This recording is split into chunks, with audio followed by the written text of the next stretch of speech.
बच्चा जो आपका real GDP and nominal GDP का न्यूमेरिकल है, वहां पर आपको कुछ क्वेश्चन में डाउट आने वाला है।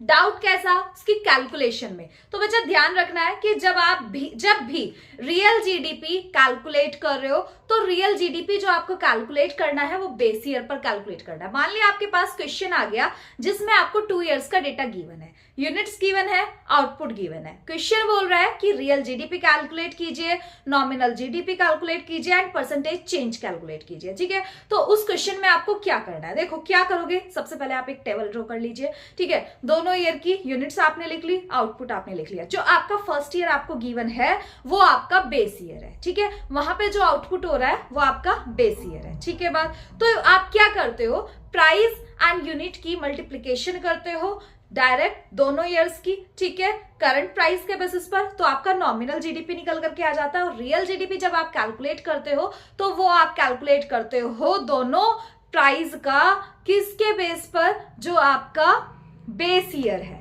ठीक है, बेस ईयर का प्राइस आपको लेना है दोनों यूनिट के लिए। ठीक है, जो भी आपके दोनों ईयर है दोनों की यूनिट की मल्टीप्लिकेशन आपको बेस प्राइस से करनी है रियल जीडीपी कैलकुलेट करने के लिए। ठीक है, समझ में आई बात?